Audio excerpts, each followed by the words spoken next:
On behalf of PhillipCapital India Private Limited, we welcome you to the Q3 FY21 conference call for HeidelbergCement India Limited. On the call, we have with us Mr. Jamshed Naval Cooper, Managing Director, and Mr. Anil Sharma, Chief Financial Officer. I would like to mention on behalf of HeidelbergCement India Limited and its management that certain statements that may be made or discussed on the conference call may be forward-looking statements related to future developments and the current performance. These statements are subject to a number of risks, uncertainties, and other important factors which may cause the actual developments and results to differ materially from the statements made. HeidelbergCement India Limited and the management of the company assumes no obligation to update or alter these forward-looking statements, whether as a result of new information or future events or otherwise. Also, HeidelbergCement India Limited has uploaded a copy of the presentation on the exchange and its website. Participants may download a copy of presentation from these websites. I will now hand over the floor to the management of HeidelbergCement India Limited for the opening remarks, which will be followed by interactive Q&A. Thank you, and over to you, sir. Thank you, Vaibhav. Good afternoon to everyone for making time available for this earnings call. So you would have gone through the presentation, what has been uploaded on our website. Nevertheless, I'll go through it once again before we open our session for question and answers. So the first slide was about page number 3, which was about the cement industry overview. You can see how the volume developments have taken place. These are figures which we have taken from the DIPP or from various government sources. So we go by these data. However, these data could vary on actual results, and that is what you will have to take note of this. But all said and done, there is a revival on cement demand gradually, although it is up and down. I would say at the moment, I would say the industry or the economy is on a camel's back ride, so it is up and down. So that will continue till the COVID issue gets settled down.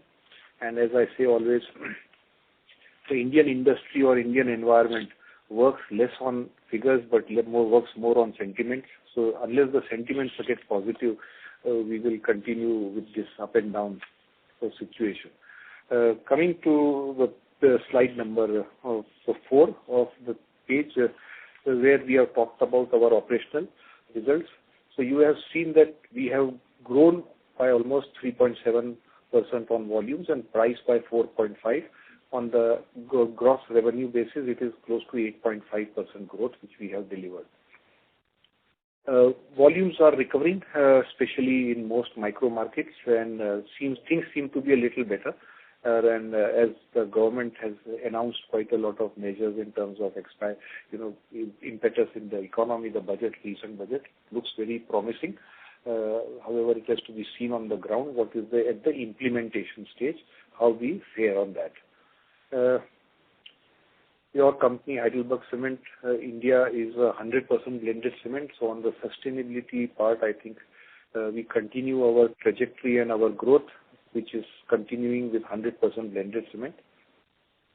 Our dependence on grid power is about 66%, and in the future it is likely to further reduce as we put up the ongoing projects which come up on stream.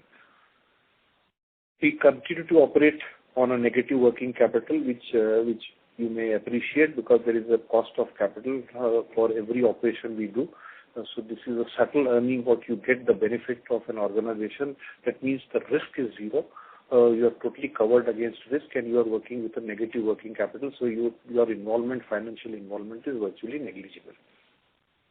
So this is another, support which the organization gets by way of, de-risking itself from the market risks. You will be happy to note that as planned, 1,250 million INR of our non-convertible debentures is being paid up, and now the remaining is about 1,200, which will be paid in the December of next year. Net cash balance today is 216 crores. We continue in our attempt to improve our carbon footprint. We are right now investing into AFR and solar projects. Both these projects are underway, and they should start yielding results sometimes in the second half of the next year. This will further reduce our carbon footprint. And of course, very I'm sorry to report that there was a small LTI, but for us it is just only an LTI where people may take it. But for us as an organization which has pledged and which has committed itself to go to a zero harm, this one LTI also, even if it is a scratch to the person, it means a lot to us. So it is a lost time injury for us, and we are reporting here as for the part of us, good corporate governance. Coming to our slide number 5, if you look at our interest and financial charges, which is the highlight of this whole page, is it has come down and it will come down further in the next year also. As I said, operating income net of taxes has already gone up by 8.5%. Despite a difficult market condition which it has gone through, it is not today's times, when we talk about working capital, when I just mentioned to you, in a crisis of liquidity crunch, okay, to achieve a negative working capital is I would say that kudos to the team, people at the ground level who are and the procurement team and everybody who has managed the cash flows wonderfully well. There has been a marginal increase on the logistics cost, which I should explain to you. This is you would have seen that over a quarter on a year-on-year basis, there has been a diesel price increase of almost close to 5%. So there is some reflection of this in this, and there has been some alignment what we are trying to do in terms of logistics. But considering today's logistics costs also of about 600 rupees a ton, HeidelbergCement India is, I'm sure you will find it as one of the very promising on logistics account. Let me take you to the waterfall on page number 6. You will observe that the price has been one of the major key functions which has helped us improve our EBITDA. But unfortunately, I would not say unfortunately, but there has been a power and fuel. There has been an upside. That is, it was expected internally by us for the simple reason that these are one-off costs which has come up. There is a fuel cost marginal. Then we had a major shutdown, okay, which normally is that we have a long OLBC, which is about 21 kilometers. And that belt requires replacement once in 8 or 9 years, 7 or 8, 9 years. So that was to be put up. So we had to shut down our line 3, which is one of our major lines. And for that reason, purpose, WHR does not work up, so my power cost goes up. But if I was to remove this on a on a basis, I feel that the organization has done well in terms of its EBITDA margins. So if right now the EBITDA margins you are seeing is about 20 to 20.2 or something, which is if I was to take it account for that, it will again bounce back to about 23% EBITDA margin. There are other costs, marginal freight costs, raw material costs has gone up because of when these shutdowns take place. These small things do happen, but I am not worried about it because these are one-off expenses, which don't really bother us too much because it is a part of our business process which we have to keep rejuvenating our plant. We cannot keep our plant operating at risk, so we had to put some investments on that or repairs and maintenance. Coming to slide number 7, 45% of our volumes are rape. So you can see that there is a small change in this particular percentage because of rail freights. We adjust our movement very, very carefully depending on the freight available. And this time the railway peak season surcharge has not come, so we have moved little bit towards rail. So we keep blending our movements and evacuation on that basis.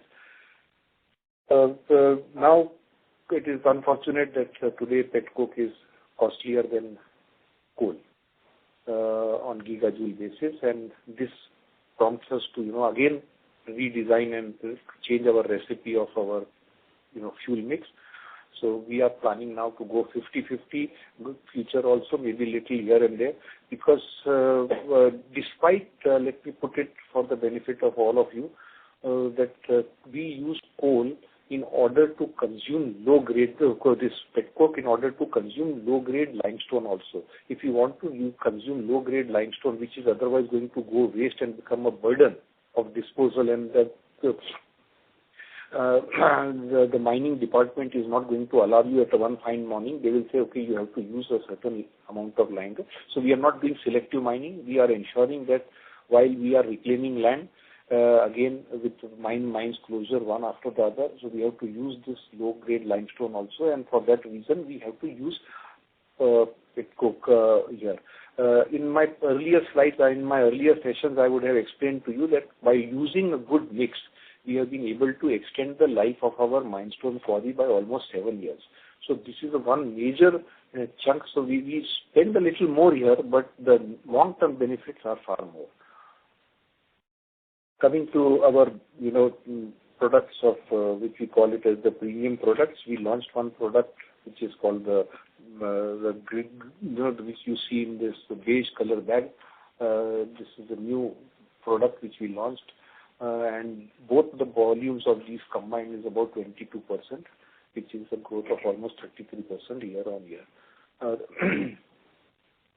There is a marginal decline in the trade sales. Earlier, previous quarter, it was 85, which has come down to 80%. But I think this is a good enough at the moment when you are able to get a good price in non-trade. So we are picking up non-trade also. When we don't get a good price in non-trade, we switch to trade. So it is a blend of all the combinations which keep going on. Now coming to slide 8. I mentioned to you that now only about 1,200 million INR is left, which will be paid in the next year. After that, the company is not having any interest to be paid on any of the loans it has. The rest, it has got an interest-free loan on which it will keep earning a small interest. Weighted average of interest is decreased to almost 3.52. So you can see the total net balance is so close to, we have got a good net balance in our account, but close to about 570 crores of cash is there in the banks. To tell you further that, we are also looking at some of the capexes, what we are going to do, the maintenance capexes and things like the sustainable capexes. So which will be in the coming year is going to be about 90 crores of capex, which we will do for 2021. Let me again put one more point as a cautionary here that we have got this 21-kilometer belt. So this belt will undergo a further repair in the month of next June or second half of the second year. So we have got a time schedule to replace it. So you may see a small change. So don't get upset about it. This will come in just the similar lines.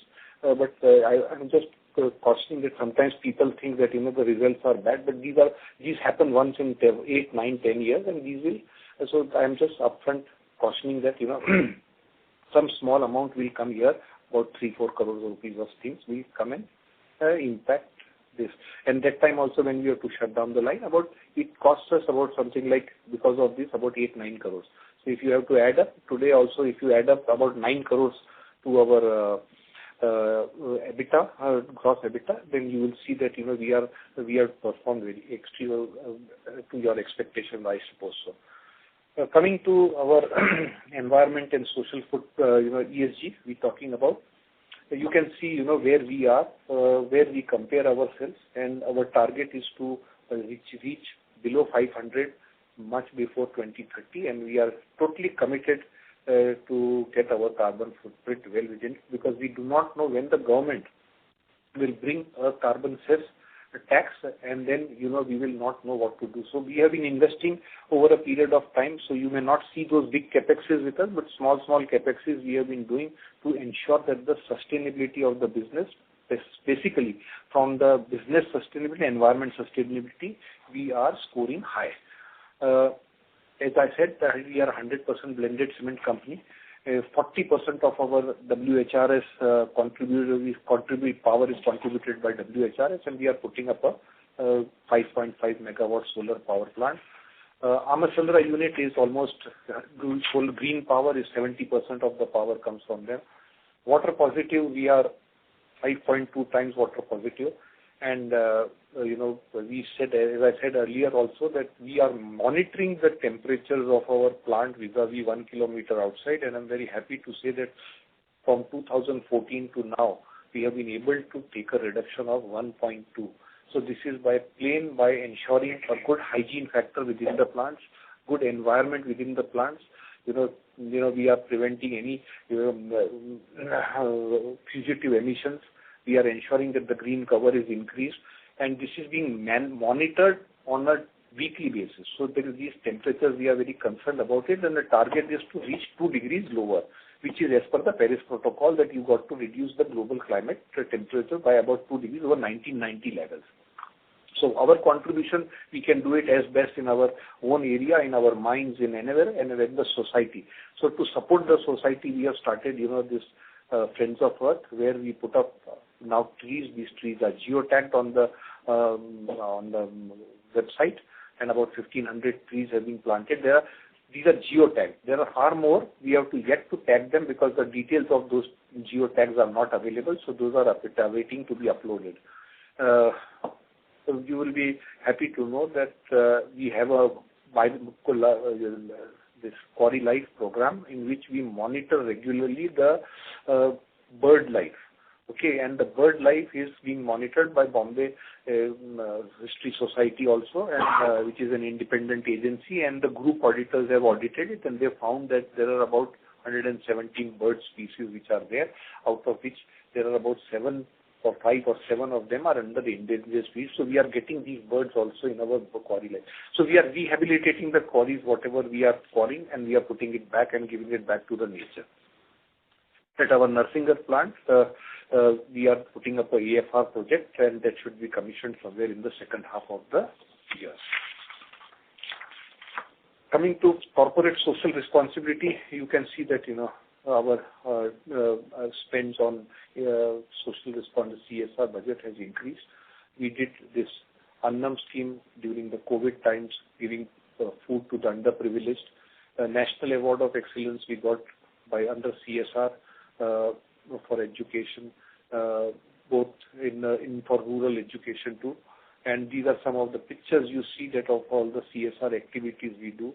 Right now we are doing a skill development program in both the places in Damoh and Jhansi, and it is drawing a lot of crowds from the villages, especially for computer classes. The girls, the women empowering, they are coming to learn many things, and we are very happy that our people are volunteering for that, and we are also investing to see to it that the rural folk quality of life is uplifted in the periods to go forward. The outlook mentioned to you that COVID has been a very big teacher to us also. It gave us, it challenged us. It brought the best out of us.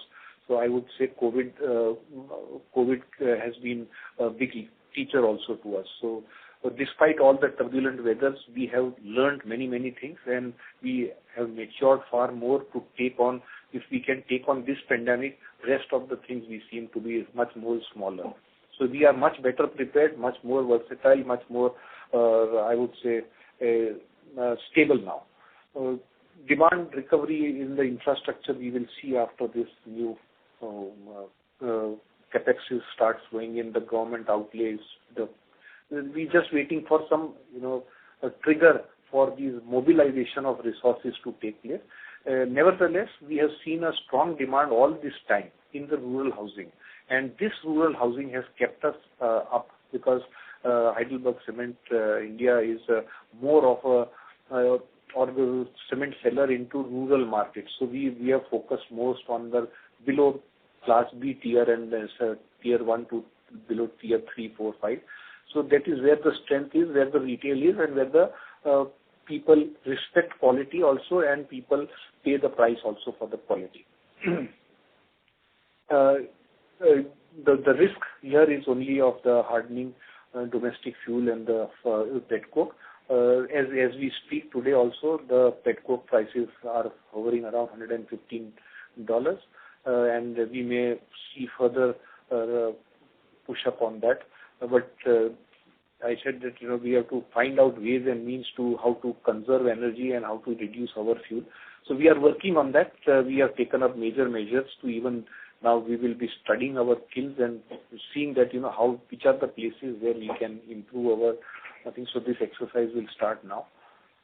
Improvement in liquidity conditions is going to happen as the government starts easing its pocket and starts putting the money.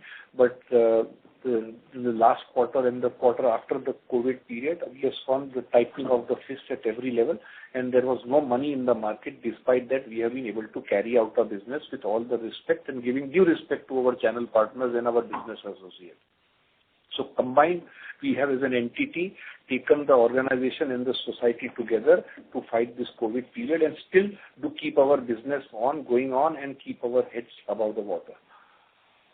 Implementation of labor codes are concerned, we are implementing them, and it is in a steady phase. We want to remain compliant. And last but not the least, sustainability. We have been there. Sustainability will continue, and sustainability, in my view, has never been an option. It is a compulsion. If we do not follow sustainability issues, measures, ESGs and SGDs, if we do not comply with it, I am sure we will not be into business in the long run. So with this, I end my brief to you, and would be very happy. Anil and I will be very happy to answer your questions. Thank you very much. Sure. Thank you very much. Ladies and gentlemen, we will now begin the question and answer session. Anyone who wishes to ask a question may press star and 1 on the touchtone telephone. If you wish to remove yourself from the question queue, you may press star and 2. Participants are requested to use handsets while asking a question. Anyone who wishes to ask a question may please press star and 1 at this time.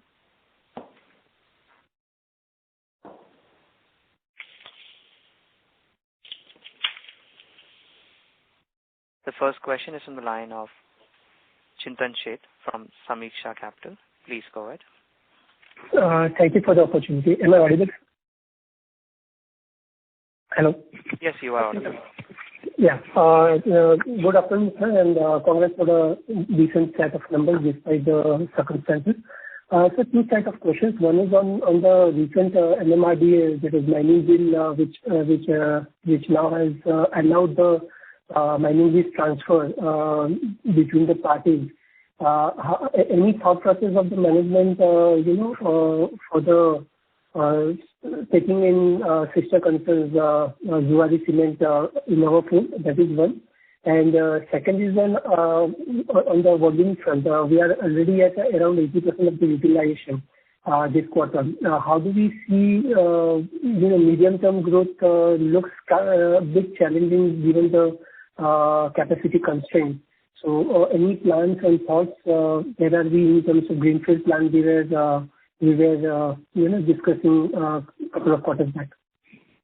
Okay, so Chintan asked that, going with your first question, yes, there is some changes in the mining laws. This sets the base for future thinking on, combining the companies. But still let the document come out properly. Let the details be available in full clear form, and then we will definitely in the years to come, in the coming short-term near future, we will try to see how we do it, because there is within Zuari also there is another company which is nested. So there are 3 entities as of now, but we will try to see that how do we optimize and get the best value for the shareholders. So that we are waiting for it. So once we get through it, and once we know in our heart that we are not going to erode any or we are not putting the company to risk, then only we will take this forward and take any steps on that. That is one. Number 2, you said was Near-term growth. Near-term growth. Okay, so on the near-term growth, we are running at 80% capacity utilization. I agree. Today also, if I am saying that if I was to do any major change in the plant, last year we did a major change. We added 1 million ton capacity. Okay, in the month of March. Okay, now we are at 80%, and about 81% is my clinker capacity utilization. Now, if I am looking at 80% capacity utilization, I have still much more headroom to go, even if the market grows by about 9% on a yearly basis, or 7% or 9% on a yearly basis. I still have 2 years to go. Not bogged down by this particular feature that, that what will we do. We are already in the process of, that we have got a mining lease in Gujarat, which we are working on. Now we have started working on, we will go for MOEF clearances, and then we will look at this. In the meantime, if there are any opportunities which come our way of any acquisition or any mines which come up our way, which are, conveniently located to us or near to our mines, we will definitely go for it. We are already doing the prospecting of the places which are adjoining to our mines. We are going to the government, seeking their permission. And if we can get some limestone around our plant, definitely we will look at putting up a brownfield project since we have the cash, the necessary cash for that. So we are working on it. So this is what I can answer to you. So there is no urgency, I would say, in the medium term. Yes, right. After 3 years, yes, I will have a issue 3 years later after that, but we are working on it. Sure. And on the trade side, you did mention that you took a call on the non-trade side that rates are better, and that's the reason why our trade sales mix are lower. How are we seeing in terms of trade non-trade demand in terms of both? Obviously, we are looking focus more on pricing part to choose between these two markets. So if you can provide the outlook on both trade and non-trade side would be helpful. So children, it is like this. Normally in central India, on the NSR front, if I say NSR front, usually on an average, if I look at the industry caliber status, it is about 800 to 900 rupees difference between, you will get lower realization by 800 to 900 rupees in non-trade. Okay. Now, if we are getting a better deal, say suppose in some places we do get a deal which is about 200, 300, 400 rupees differences. Okay, we capture that. Okay, we are not running for them, but if there are some good ones which come to us at a good price and a good terms, because we do not sell anything on credit. Okay, so every payment with us in Heidelberg is 100% advance. So any non-trade business happens in our company, first is the payment in the Bank of Heidelberg, and then only the material moves. So we are very choosy about our business, what we do. But still we manage to see to it that, if we get some, just only to, and these orders also we took just only to improve our capacity utilization. Okay. Yes, you will say that, even if I am running at 80% capacity utilization, why don't I take the 900 even low orders also to improve the capacity utilization and improve the margin? Yes, I can do that, but I am doing it at the cost of putting to jeopardy the brand image of the company and also erosion of the limestone scarce resources, which we will use it when the time comes. So if there is a peak period, I would like to run my plant at 100% utilization. If there is not a peak period, then I would say, okay, let us wait for 3 more months and then let the run the queue for that. Thank you, Chintan. Request to join the question queue for any follow-up. Also, participants, to ask a question, please press star and 1. The next question is from the line of Manish Saxena from Pine Bridge Investments. Please go ahead. Hello. Hi, good afternoon, Mr. Cooper. Good afternoon. Okay. See, I have a three set of questions. The first one is, you have put up a slide, very nice slide on that ESG footprint. I just wanted to know from you, you're thinking of putting a 5.5 megawatt solar plant and an AFR project which is upcoming.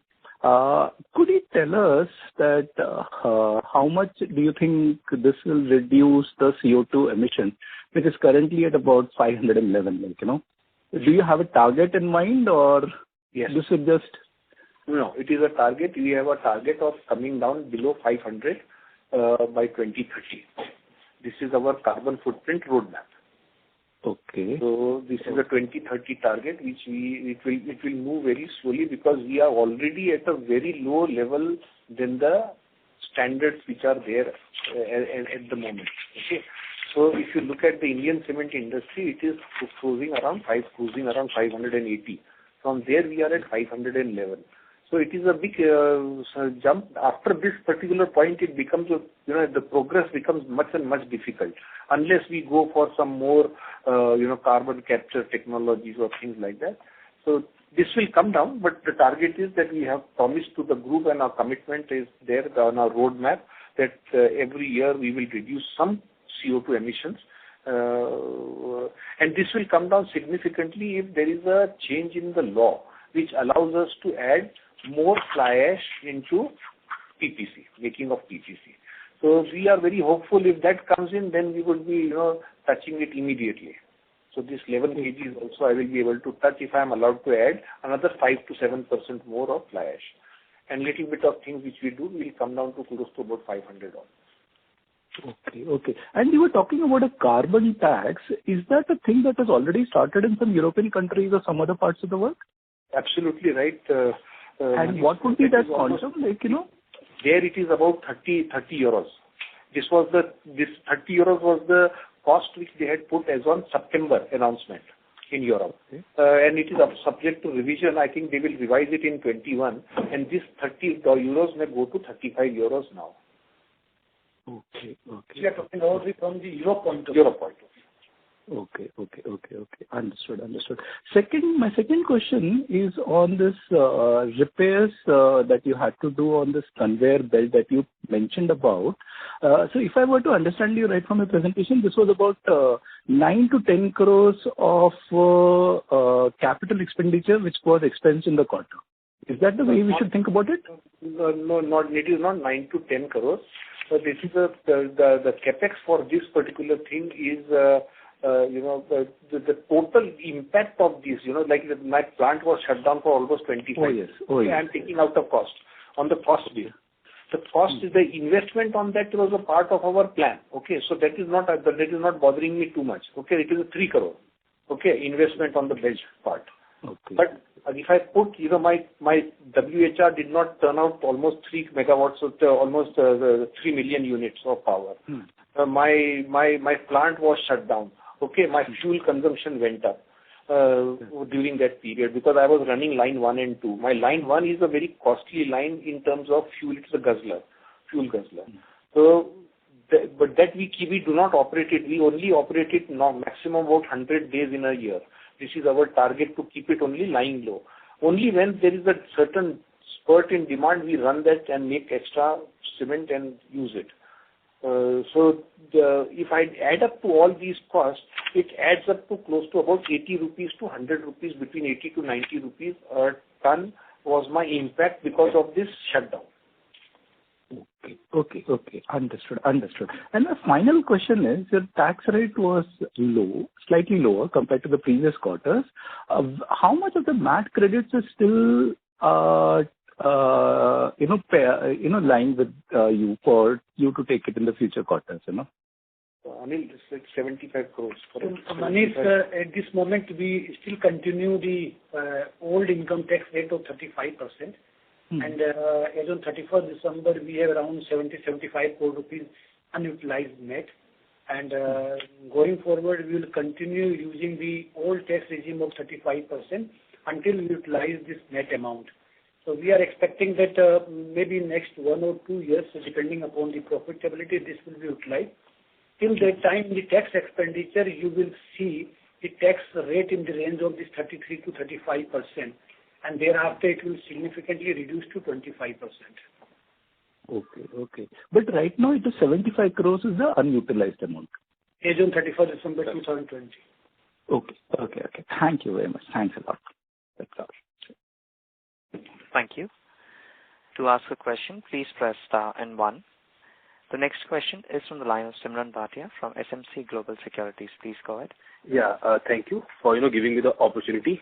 I have a couple of questions.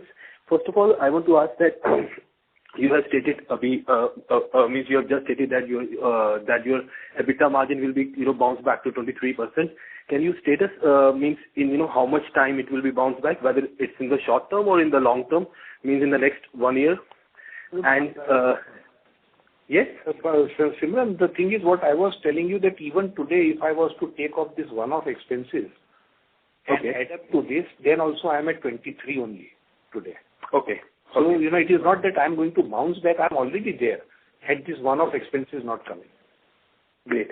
Sir, second question is, for the first 9 months, your interest costs have, bring down to 41 crores from, 57 crore, which is a almost decline of 28% in the first 9 months when we are comparing with the YOY. I just want to ask that, in the upcoming years, can we see this run rate? Means your interest cost will going to, come down very, very sharply going forward? Yes, it should, because, as I said, the now only interest-bearing loan which is non-convertible NC is only 1,200 million INR. So that is the only one on which it will be interested. Rest is all, there is no interest bearing any amount with us. Okay, great, sir. And sir, my last question is, what is the percentage from your your premium segment contribution in the revenues? Because last time you stated that you are targeting for 25% in the premium segment. So are you means in that target you are going to have if you can. So Simran, you have seen in our slide 7, we are close to 22% of our trade volume. Okay, that's great. So our trajectory is okay, I would say. Great, sir. And sir, any expansion plan further, means in the new geographies or means existing will go on? As I said in the beginning, that we are looking at our now Gujarat project. Going forward, we will look at possibility of if there is some limestone additional available in a year or so after the this whole prospecting of this place takes place, and if we can acquire that mine, then we will put up something here only and either try to improve these skills or something like that, and try to add about 1 million ton more around this place. And if it is to be going, then it will go in a multiple of 3 million only. Okay. Thank you, sir. Thank you for answering the questions and all the best. All the best to you. Thank you, Sumit. Thank you. Yeah. Thank you. The next question is from the line of Raghav Maheshwari from Asian Market. Please go ahead. Hello. Good afternoon, sir.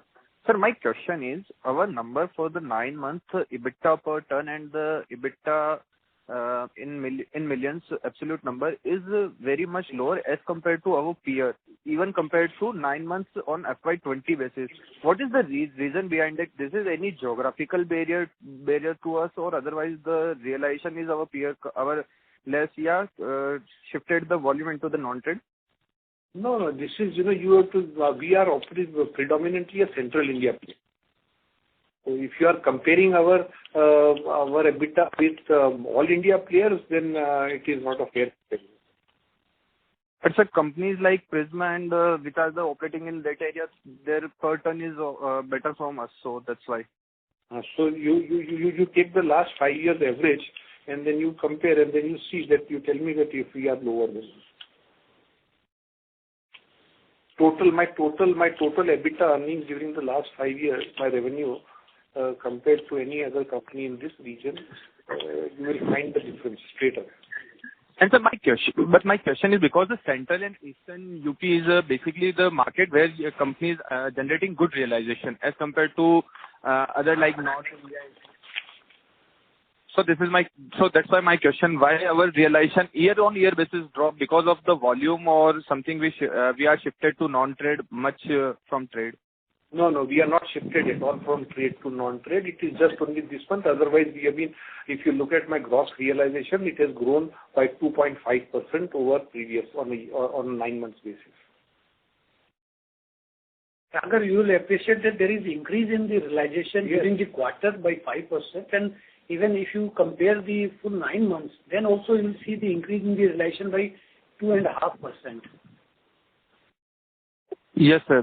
There's definitely increase in the realization, but for EBITDA is like not increase year-on-year on quarter both basis. So we exactly, when you are operating at a very high level, we have been at 1100 for last so many quarters, okay? Whereas our peers who are operating at somewhere around 800. So that is also to be seen. Raghav, in our presentation, in slide number 6, we have shown this waterfall. And this waterfall, you will see that there is two areas where the negative variance is there. One is the power and fuel, and another is the others.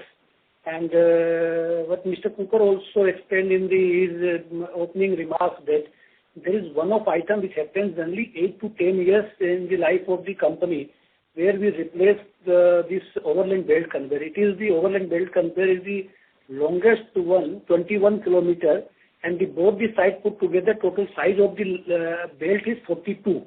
Out of 42, we have replaced 20 kilometers this year in this quarter, and the remaining 22 kilometers will be replaced in the second or third quarter of the calendar year 2021.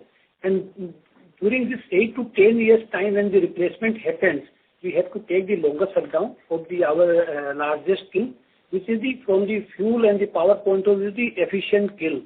And that impact put together of the power and fuel and the repair maintenance is coming 80 to 100 basis points basically on the 80 to 100 rupees per ton on the total operation of the company this quarter. If I eliminate this one-off item, then our EBITDA per ton, which is at this moment in the waterfall, shows around 950 rupees.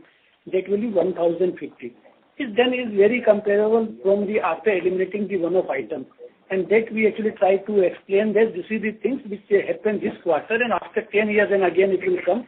And the remaining part of the belt will be replaced. That time also a little bit jerk will come with respect to EBITDA per ton. Overall, if you see, volume growth is there, price growth is there, and we try to optimize the cost wherever possible. Okay, thank you. Understood, sir. Thank you. Thank you so much. All the best. Thank you. Thank you. Anyone who has a question may press star and 1. Please note this is a final reminder for questions, and no further reminder would be placed after this. The next question is in the line of Sumedha Srinivasan from ICICI Prudential AMC. Please go ahead. Hi, sir. Thanks for taking my question. So my question was, right now I understand that the debt is roughly around 3,550 million as of December end. Can you help us with what the similar number was as of September end? September end. September was at... the quarterly movement. So just you had 1.25. 1.25. We have paid this 1.25 on 16 December 2020. That amount we have paid. So our debt, gross debt reduced by 1.25 as on 31st December. 4.8 billion. 4.8, correct. Okay. And my second question, so I think in the media release, in the result, it mentioned around 5,700 million of cash as of December end. As of September end, it was around, it was a little higher, is it? Because I think the media release mentions cash balance increased to 5,700 million. So I just wanted to check what is the cash balance in the previous quarter to see the movement. So you want to know the as on 30th September, what was our cash balance? Yeah. If I'm not wrong, I think it was around 5,720. So 5,720. So it was on the similar line of the 30th September, and during the quarter, whatever we have optimized on account of profitability, that amount has been used for the repayment of the loan. Right. Okay. Just one last question from my end. The AFR as well as solar projects that are coming up, what is the capital outlay plan for these two? This is on a purchase power is on capex. There is no capex on this one, but there is a capex of about something like 20 crores on our AFR. On the solar power, it is on a BOT basis. On a group captive kind of basis, right? No capex. Okay. And this 20 crores in AFR, has some already been spent in this year, or will most of it come up only in FY22? Most of it is, it is gradually underspending, which somewhat will be spent over a period of another coming 6 months. So about 7-8 crores has been spent. Already 7-8 crores has been done, and about another 12-13 crores will go out in this coming 7-8 months. Okay, got it. Thank you, sir. Thanks. Thank you. Next question is from the line of Amit Srivastava from B&K Securities. Please go ahead. Yeah, thank you for the opportunity. Sir, just wanted to understand about the line 1 which you discussed. So what is the capacity of that line 1? Second thing is that how inefficient versus line 3 cost difference, if you can give us an idea on a quarter. Line 1 is just only 1600 to 1700 TPD. It's a very old plant. It is the first line of the company, so it is there. Inefficiency-wise, if you look at in terms of heat consumption, it will absorb about 3.4 gigajoule, whereas this will be 3.1 gigajoule on a line 3 basis. So this is the inefficiency on the thermal power plant, thermal also. And power-wise? And power-wise also, it will consume far more energy than line 3. So if line 3, if I can make clinker at something like around 65 units, this will take you around something like 80 units. Okay. So whenever we'll run at a peak level, like on a peak quarters, then we'll have to operate the third line also. Sometimes you have to operate it, because if you keep it lying also, sometimes you have to use it because otherwise it will get rusted. Okay. So it will be a major write-off then. So we have to keep it in good position also to keep it oiled and working at any point of time. But it is a very big savior for the company. Whenever it is required or something, line 3 goes down or something major maintenance comes up, line 1 is the supportive line. Okay. Second thing, sir, on a premium cement, which we are now keep on increasing on overall content. So just wanted to understand versus our product was already premium. So this premium product is how much difference we are realizing in terms of the net? So in terms of net, you get about something like 15 rupees a bag more. 15 rupees a bag more. Sorry, Mr. Hello? Yeah? No, I just missed it. How much you said? About 10 to 15 rupees, 15 rupees on a power and about 10 rupees on the other bag. Okay, fine. Okay. Thank you, sir. That's it from me. Thank you. Next question is from the line of Manoj Shah from Laxco Investments. Please go ahead. Yeah, thank you, sir. The energy mix, as you said that the target would be to use the petcoke and the coal in the ratio of 50%. Any other alternative fuel are you looking at so that your dependency on this price fluctuation is minimized kind of it? Maybe like the municipal waste or RDF and so on kind of thing. So, Manoj, on this AFR, as I said, that we are going to look at right now in the initial stages. We are looking at biomasses. We are talking to the municipal corporations around us. So there is one place where they have said that they can provide us municipal waste, and we are looking at it. The thermal substitution which will happen is beginning with about 3% to, and it will go to about 8 to 9%. Of 7 to 8%, it will go to on the thermal substitution part. This is phase 1. Once we are clear that so much of X amount of AFR is available, that will consume about close to about 44 to 45,000 tons of alternate fuels in this material. And once we are clear that we are able to get these type of fuels available as AFR, then we will put up the second line, which will take us to add up to another 4 to 5 another TSR substitution can happen, about 5%. So we are targeting about 12% to 13% of AFR in the medium term. Okay. Because the price, petcoke prices keep on fluctuating, and this will be a stable source of energy with not much of a price variation, as well as it will be more of an environmental friendly kind of it. And I have seen that some of the cement companies, like visited one company in Egypt, they were using this RDF and this municipal waste before they were having a plant of around 5 million tons. So it has been like companies are already using it across the globe.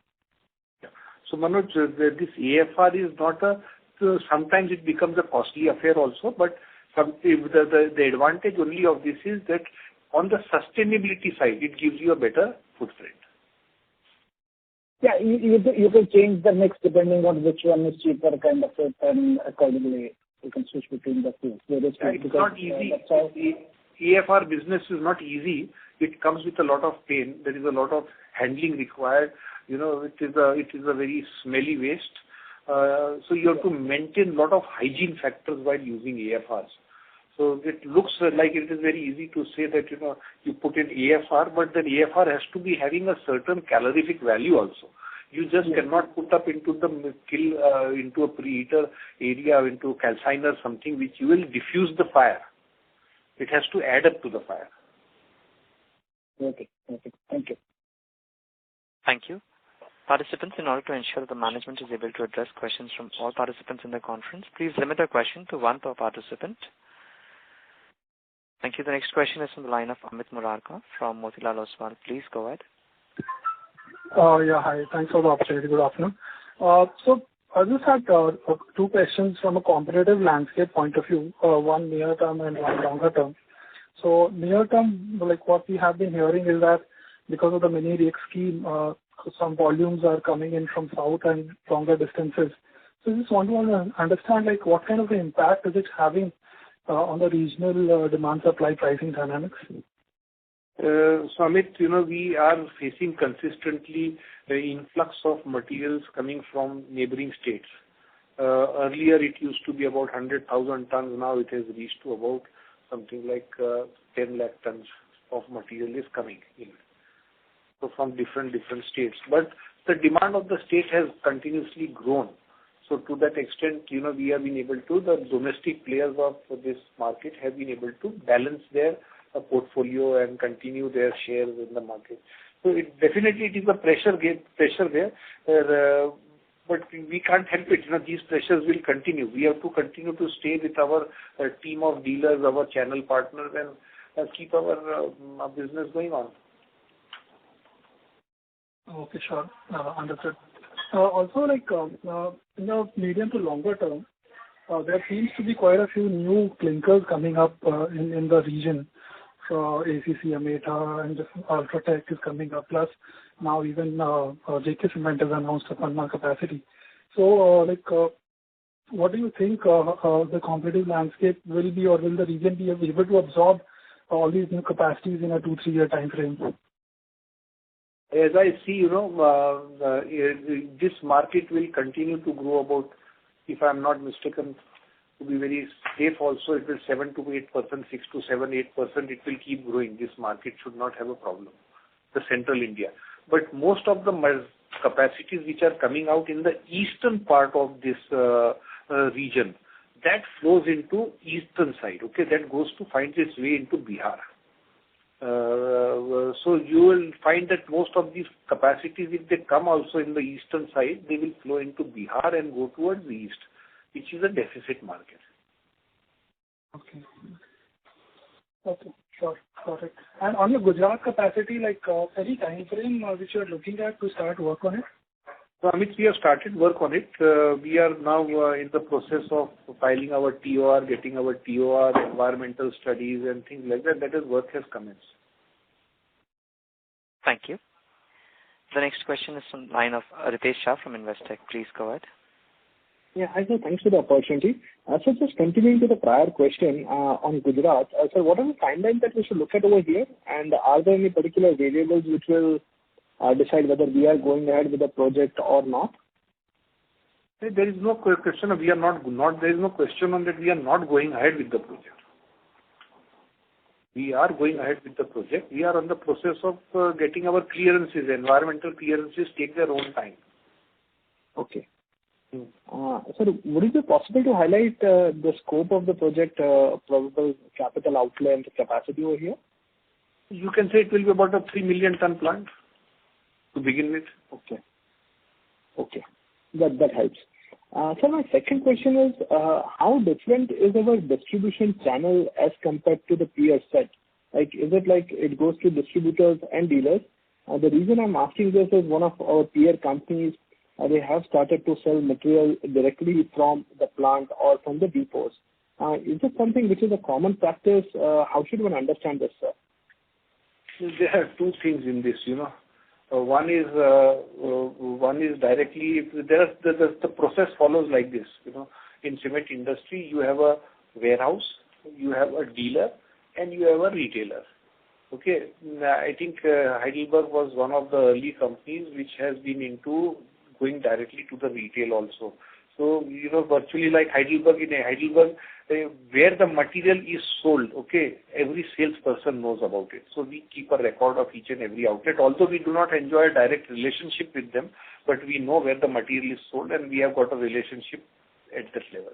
It goes to the dealer, but most of the orders, I would say 80% of the orders, or rather 90% of the orders are directly supplied to the retailer or to the place of consumption. Very few orders which go through a routed, that means a truck, the dealer wants the material, please send the material to my place and I will distribute it in small lots.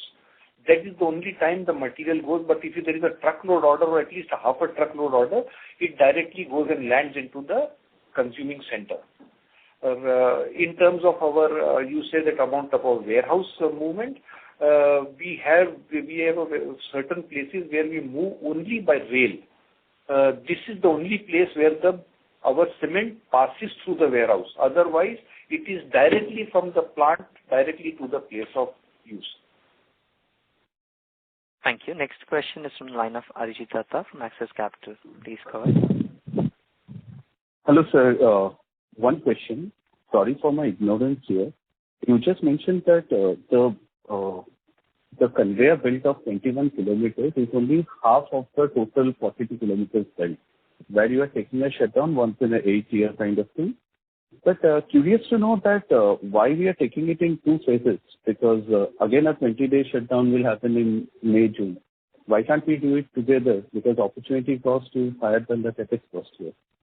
It is not. It is the way of the construct of the belt is such. You cannot do everything in one shot. The shutdown would have been doubled. There is a method of pulling a belt and laying it. So there is a technical issue in this. So we have to do it, and the belt is into 3 stages. Okay. So we have 2 transfer points. Okay. So we have to manage this part. It is, if you come to the site, then you will come to know that, to put up that belt of that magnitude, the time which we have taken. In fact, when the project started, to put up this same belt has taken almost 3 months. Because that was the time we were not experienced. But now with experience, we have been able to reduce the time span. Perfect, sir. Got the answer. Thank you, sir. Thank you. Thank you. Next question is from the line of Amish Kanani from JM Financial. Please go ahead.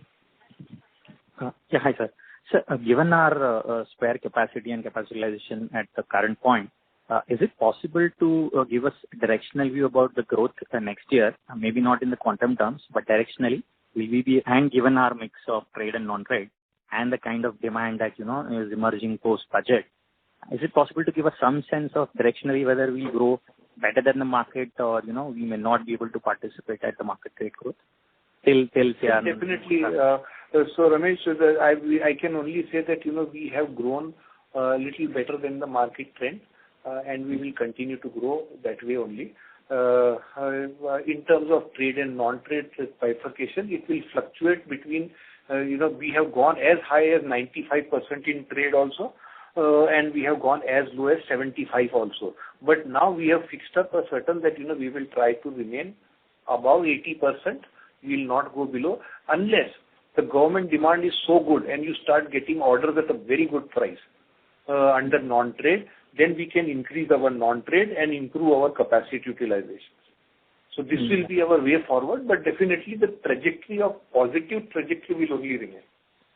Yeah, because last quarter we got a sense that, we want to participate in profitable trade segment, and hence, we may not want to chase the growth. So are we looking at, say, a volume versus, EBITDA per ton kind of a mix?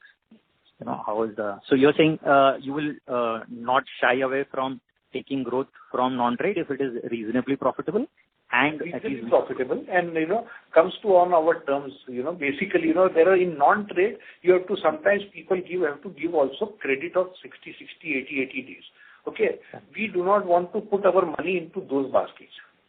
Okay. I am clear about it that the cost of recovery is far more than the cost of sales. The salesman, person who's for each call costs the company almost 600 rupees a call. If he is going to sit for half a day in the shop to recover money, when is he going to sell? So this is the biggest problem of the cement industry. So we prefer that, the money is with us. If we get a good price, if the money is with us, then we should go for it. Otherwise, in the long run, we will lose whatever we have in trade also. Sure.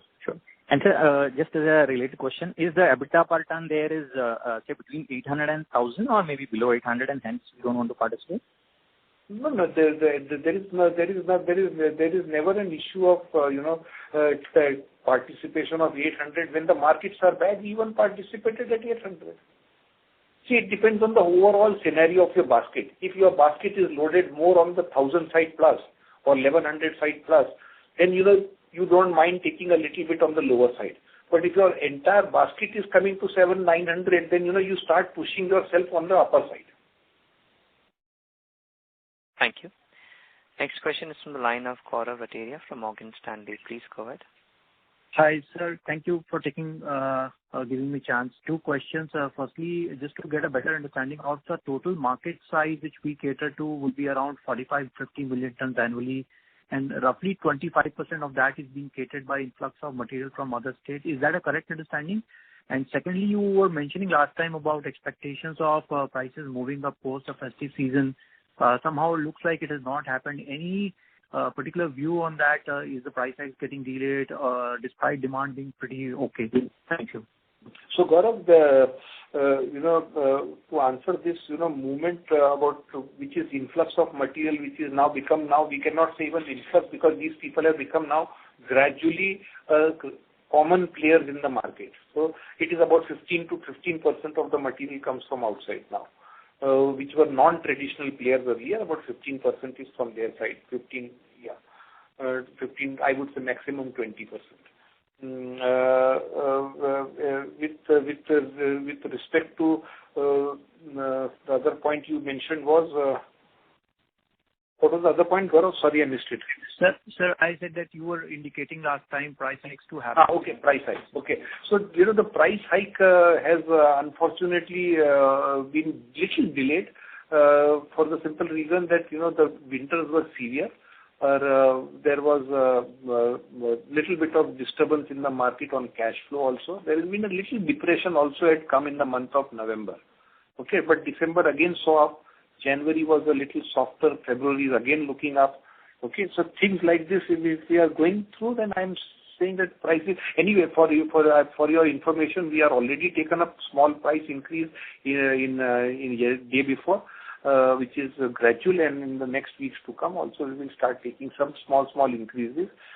Depending on, it will not be across the state, it will be on pocket to pocket, deciding on the availability of material, how the pull is coming. So if there is a market, there is a drag, then we will go slow, but if there is a pull in the market, then we will go little positive. Thank you, sir. Thank you. Ladies and gentlemen, due to time constraints, we'll be able to take the last two questions.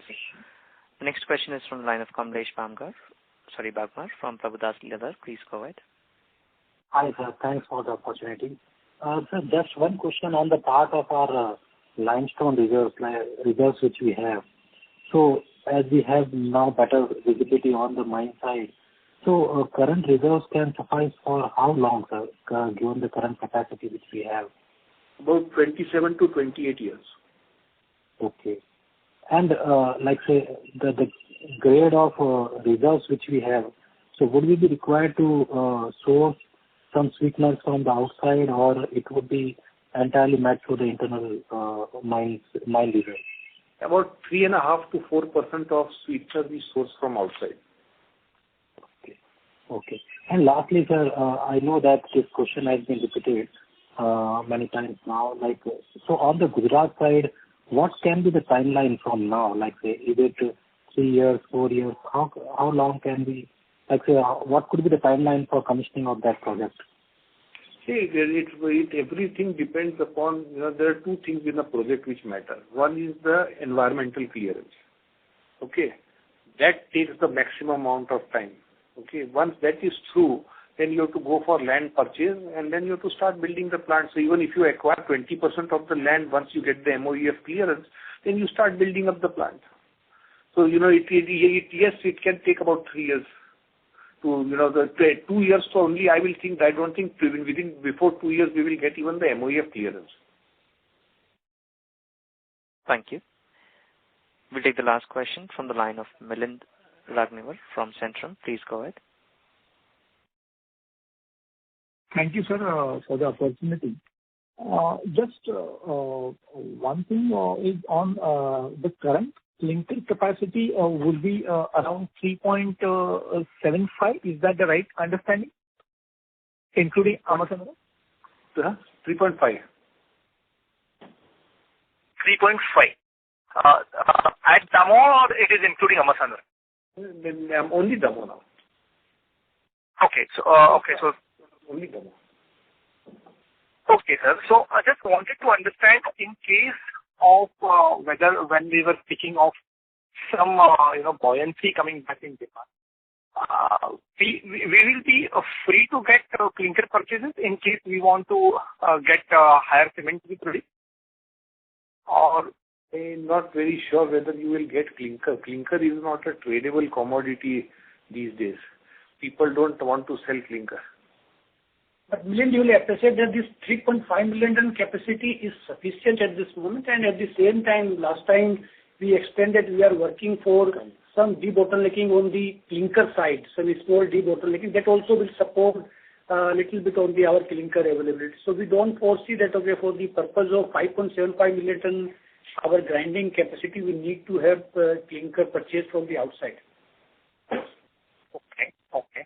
And sir, just sorry for my ignorance, I wanted to understand, is the convertible expenses how much of that would be there in the other expenses? You said that we had only 3 crore of being spent for that purpose. Is that what I heard correctly?